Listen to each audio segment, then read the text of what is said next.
Bonjour à toutes et à tous, j'espère que vous allez bien. Je vous retrouve aujourd'hui pour vous présenter une vidéo sur les indispensables à avoir pour commencer en semi-permanent sur ongle naturel. Donc sans construction, sans rien de tout ça, juste faire du semi-permanent sur un ongle naturel.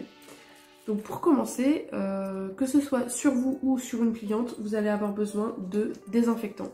Vous allez devoir désinfecter l'ongle et les mains avant de commencer quoi que ce soit. Donc un désinfectant tout simple, hein. Donc moi j'ai par exemple celui de chez Pure Nails qui est très bien, je l'aime beaucoup. Donc voilà, désinfectant tout simple, même de l'alcool c'est possible. Donc une fois que vous aurez désinfecté les ongles et les mains de votre cliente ou même de vous-même, vous allez avoir besoin de gants. Donc même si c'est sur vous, vous mettez sur une main, puis après vous enlevez, vous mettez sur l'autre, enfin bref. Donc des gants, ça va éviter à vos mains qui ont des résidus gras, si jamais vous touchez l'ongle, etc. Ça va vraiment protéger des résidus gras et éviter des décollements éventuels. Donc porter des gants, c'est vraiment un plus, je trouve. Surtout si vous travaillez sur clientèle, là avec les circonstances actuelles de toute façon, voilà. Je vous les conseille en nitrile, ceux-là par exemple sont en nitrile, je les ai achetés chez Action. Ils ont coûté 11,95 la boîte de 100. Donc de 50 paires quoi. Donc je vous les conseille vraiment en nitrile, c'est beaucoup plus solide que le latex et il n'y a pas de poudre à l'intérieur, donc ça vous laisse pas des résidus sur les mains. Il existe plusieurs couleurs, ça après c'est juste la couleur qui change, hein. Le nitrile ça reste du nitrile, donc franchement je vous les conseille vraiment. Ensuite vous allez avoir besoin de masques, donc encore plus avec les circonstances actuelles, mais même sans parler du virus, c'est toujours important de vous protéger des poussières éventuelles avec le limage, etc. Même juste en venant limer un ongle, ça fait quand même de la poussière. Donc protégez vos bronches et vos poumons et portez un masque déjà, rien que pour le limage. Mais avec les circonstances actuelles, de toute façon, portez un masque, quoi qu'il arrive. Donc vous avez les masques chirurgicaux ou les masques en tissu. Donc moi j'ai une belle-mère au top qui me fait des masques en tissu. Donc voilà. Mais j'ai une préférence quand même pour les chirurgicaux, surtout quand on reste longtemps. Je trouve qu'on transpire moins dedans, on respire mieux, enfin je préfère quand même les chirurgicaux. Une fois que vous êtes équipé, vous allez devoir préparer l'ongle. Donc pour ce faire, il va vous falloir un repousse cuticule. Donc c'est cet outil là. Je sais pas s'il va le focus. Bref, c'est cet outil là et en fait vous allez repousser avec cet embout là les cuticules au maximum. C'est vraiment indispensable pour moi d'avoir ça pour bien préparer l'ongle, bien repousser les peaux, dégager la plaque de l'ongle et pouvoir poser le vernis semi-permanent au plus proche des cuticules sans les toucher et pour faire une pose vraiment plus propre. Donc le repousse cuticule, important. Ensuite vous allez avoir besoin aussi de lime forcément pour préparer votre ongle. Donc vous avez plusieurs styles de lime, vous avez plusieurs formes déjà. Là j'en ai qu'une à vous présenter puisque je ne travaille qu'avec cette forme là, mais vous avez vraiment plein de formes différentes, c'est à vous de choisir celle qui vous plaît. Moi j'utilise des limes demi-lune comme ça parce que vous avez un côté arrondi qui va être pratique pour se rapprocher des cuticules et vous avez un côté plat plutôt pour faire les parallèles, le bord libre, etc. Donc vous avez plusieurs types aussi, vous avez des toutes blanches toutes simples, donc celle-là c'est celle de chez Ongle 24. Personnellement je suis pas très fan, je trouve qu'elle s'use extrêmement vite. Après vous allez avoir des noirs aussi.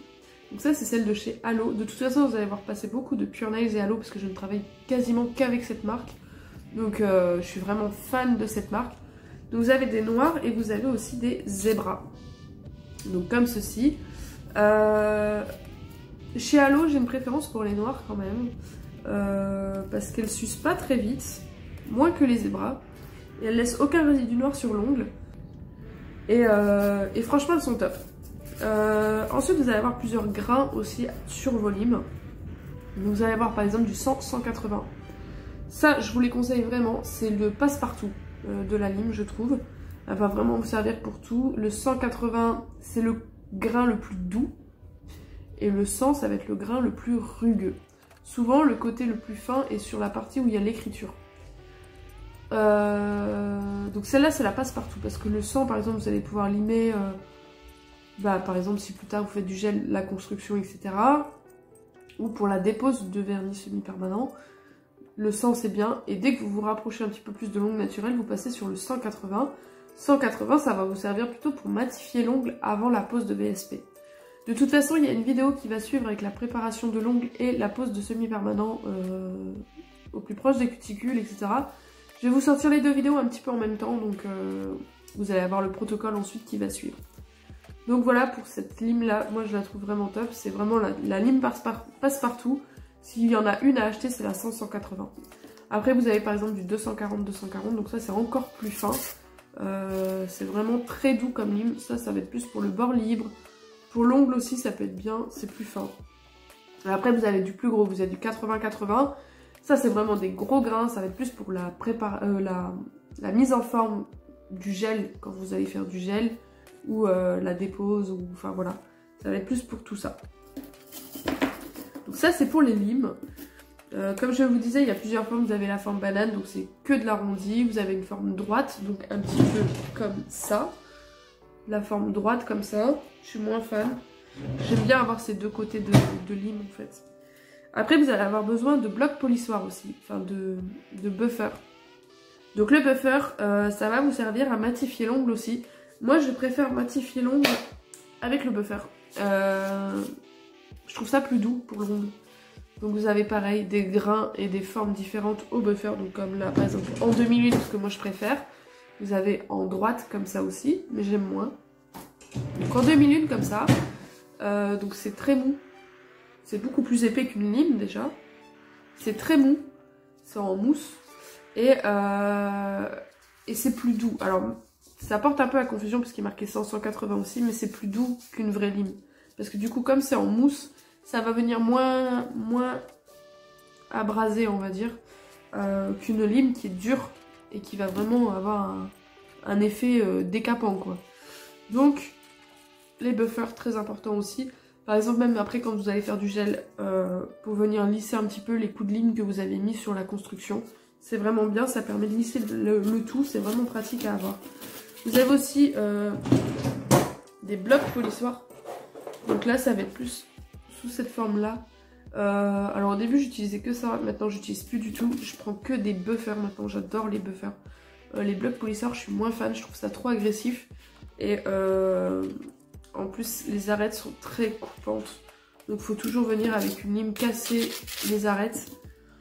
Enfin voilà. Moi, je suis beaucoup moins fan des blocs polissoirs. Je préfère largement les buffers. Les buffers sont un peu plus chers que les blocs polissoirs, mais ça vaut le coup. Franchement, en tout cas, moi, ceux-là, ils tiennent super longtemps et il n'y a pas de souci. Une fois que vous avez préparé votre ongle, c'est bien d'avoir aussi toutes sortes de brosses dépoussiérantes. Donc, un petit plumeau comme ça, c'est toujours bien aussi pour dépoussiérer sur les mains directement, la peau, etc. Ça, j'adore. C'est la brosse de chez Pure Nails, toujours pareil. Je l'aime beaucoup, elle dépoussière super bien. Elle est en silicone, donc très hygiénique parce que vous pouvez la désinfecter, etc. La nettoyer vraiment. Et vous avez aussi ces brosses là un petit peu plus dures, donc c'est pratique aussi pour venir au plus proche dans les cuticules, etc. Pour vraiment enlever tout le reste de poussière. Sinon, moi j'utilise une ponceuse. Parce que du coup j'ai des études de pédicure podologue à la base. Et la ponceuse, je maîtrise. Puisque pendant mes 3 années de formation, on utilisait la ponceuse tous les jours. Donc, la ponceuse, ça va. Maintenant, si vous ne maîtrisez pas la ponceuse, je vous conseille vraiment un perfectionnement ou quelque chose qui vous permette d'utiliser la ponceuse en toute sécurité. Parce que vous pouvez vraiment blesser et faire de gros dégâts sur l'ongle si vous ne savez pas manier ça. Il y a vraiment des protocoles à avoir avec une ponceuse. Et donc, une ponceuse, ça se met avec des embouts. Et donc moi j'ai pris cet embout là dépoussiérant, ça marche super bien pour dépoussiérer proche des cuticules et ça nettoie vraiment bien l'ongle. Donc ponceuse à utiliser que si vous maîtrisez vraiment. Après je sais qu'il y en a qui se lancent dedans sans forcément maîtriser, mais c'est un petit peu compliqué si on maîtrise pas. On peut vraiment faire de gros dégâts et ça serait quand même dommage. Donc ensuite, c'est bien d'avoir du cleaner et du coup des cotons. Donc moi je prends des cotons comme ceci, non pelucheux. Donc en fait ça va être des cotons qui peluchent pas du tout. Par exemple j'ai d'autres cotons, ceux-là, tout simple, et ben voilà, ça se délite, c'est une catastrophe. J'aime pas du tout. Donc maintenant je prends des cotons comme ça, non pelucheux. C'est beaucoup plus pratique. On en utilise 1, 2, voire 3 par cliente. Donc c'est aussi plus économique, clairement, puisqu'avec ça, c'était au moins une dizaine par cliente. Donc bof. Et donc du cleaner, comme je vous disais. Donc moi je travaille avec Pure Nails. Donc j'ai les deux, on va dire. Vous avez tout d'abord le Nail Prep and Scrub. Donc à la base, le Nail Prep and Scrub, c'est un nail prep, donc un déshydratant ongle. Mais il fait aussi office de cleaner et il va vraiment venir enlever la couche collante du vernis ou quoi que ce soit. Si vous avez par exemple une finition avec résidu collant, vous allez pouvoir dégraisser avec ça. Ou avec ça qui est ça, par contre c'est le cleaner. Donc ça sert qu'à ça. Mais bon, à la base j'avais que ça, j'utilisais que ça. Je me suis dit je vais quand même tester le cleaner, j'aime beaucoup. Donc voilà, j'ai les deux. Mais un cleaner basique, hein, vous n'êtes pas obligé de prendre Nail Prep and Scrub ou quoi, enfin voilà, un cleaner. Donc celui-là, ce qu'il y a de bien, c'est qu'il fait les deux. Donc il fait office de Nail Prep et de cleaner, donc c'est vraiment pratique. Il sent super bon en plus, il sent la mangue et la fleur d'oranger, il sent super bon. Et il est vraiment pratique dans cette bouteille en spray comme ça, c'est trop pratique. Donc ça en fait je viens vaporiser directement sur l'ongle et souvent j'utilise du coup cette brosse là. Pareil parce que en fait dépoussiérer avec du cleaner c'est pas terrible parce que ça a des résidus gras un petit peu donc ça peut entraîner des décollements par la suite. Que ça n'a pas d'agent gras dedans puisque c'est un déshydratant, un dégraissant. Donc vous pouvez utiliser ça sans problème pour dépoussiérer aussi. Donc c'est pour ça aussi que c'est très pratique d'avoir ça. Je suis désolée pour ma voix un petit peu catastrophique, je suis un petit peu malade, mais bon. Ensuite, c'est bien d'avoir aussi des petits bâtonnets de buis comme ceci. Ça va vraiment être utile si par exemple vous débordez dans les cuticules parce qu'il ne faut pas toucher la peau. Ou du moins, il ne faut pas catalyser en ayant du vernis sur la peau. Donc vous venez prendre un petit bâtonnet de buis et vous venez racler la couleur qui a débordé. J'ai aussi, et c'est vraiment pratique, ce genre de petits stylos, donc je l'ai trouvé par exemple à Nocibé. Ce genre de petits stylos, donc c'est des stylos correcteurs au dissolvant, tout simplement. Et donc c'est une mine comme ceci, toute fine. Et en fait, moi je viens passer directement sur la peau, enlever ce qui a débordé avant de catalyser. Si vous catalysez, ça s'enlèvera pas du tout au dissolvant. Hein. Donc c'est avant d'avoir catalysé, je viens passer si j'ai débordé, même sur les côtés. Ça par exemple, quand vous faites des dégradés à l'éponge ou quoi que ce soit, et que vous pouvez par exemple déborder sur les côtés, hop, vous venez passer un petit coup de stylo et hop, c'est parti dans la lampe, c'est vraiment trop pratique. Donc, une fois que votre ongle est préparé, vous allez devoir appliquer du nail prep et du primer selon les marques. Ça dépend un petit peu des marques.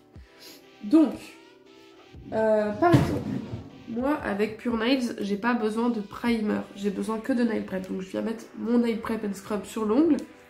Et je viens appliquer ma base directement. Donc par exemple la rubber base, j'ai aussi la base normale, donc plus fine, et la rubber base qui est plus épaisse. Moi je préfère travailler avec une rubber base. Maintenant si vous utilisez d'autres marques, donc par exemple j'utilise aussi des fois Indigo, donc j'ai la protéine base. C'est un peu la même chose que la rubber base, c'est la même épaisseur. Donc par exemple quand j'utilise Indigo, parce que je vais poser un vernis semi-permanent chez Indigo, j'utiliserai la base Indigo. Et là, par contre, je vais mettre nail prep et primer, puisqu'il y a besoin de primer. Et donc là, j'utilise ceux de chez Ongle 24.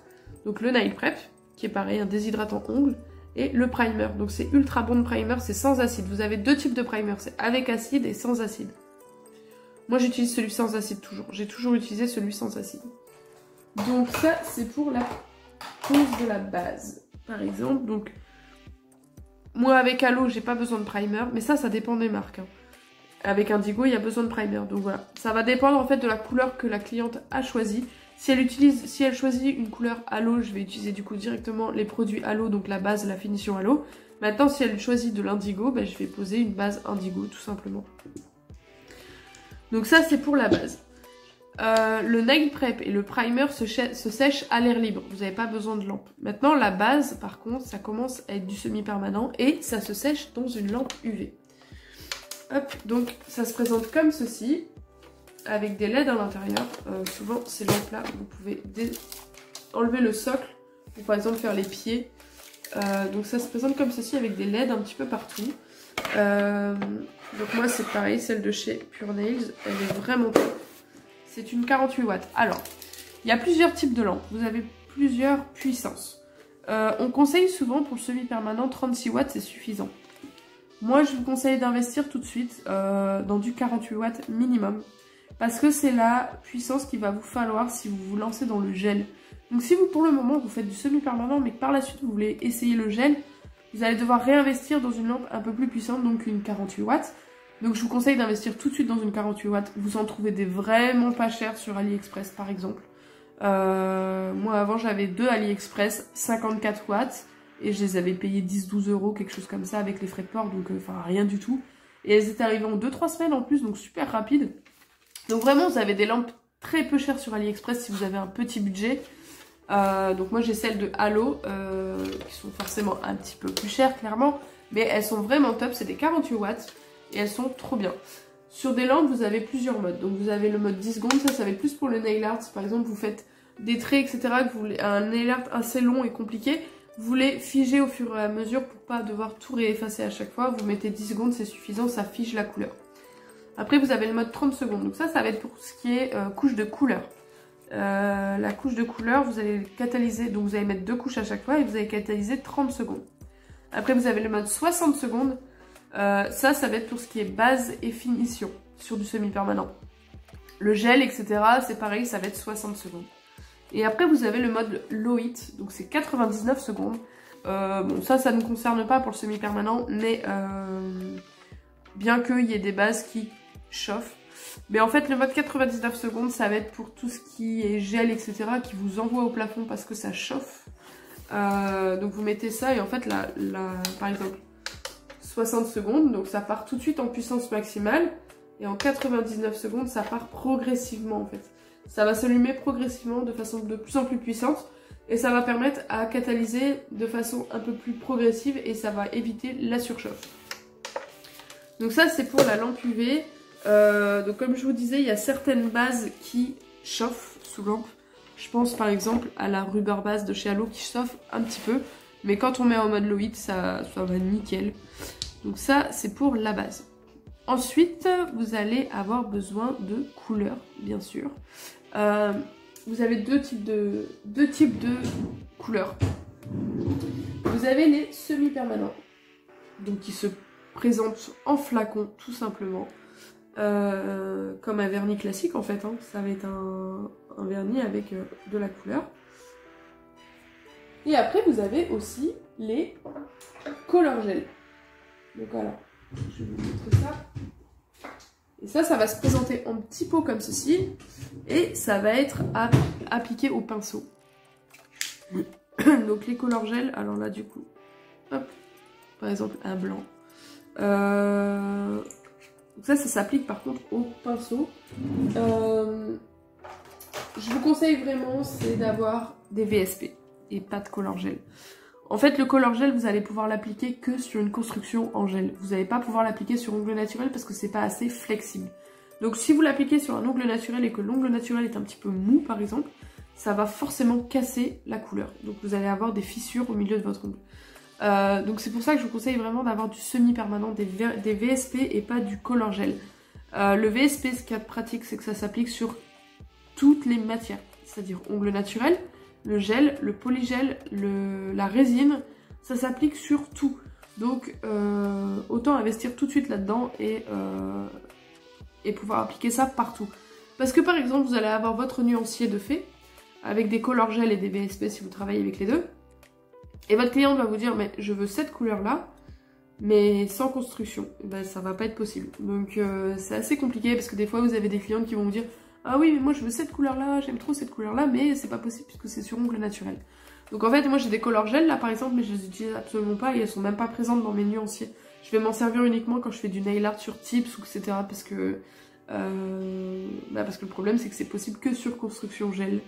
Donc voilà, je vous conseille vraiment d'avoir des semi-permanents. Je vais vous montrer après, en fin de vidéo, je vais vous montrer un petit peu mon placard de VSP, tout ce que j'ai. Une fois que c'est fait, de toute façon je vous ai dit, je vais vous sortir la vidéo avec le protocole, comment j'applique le VSP.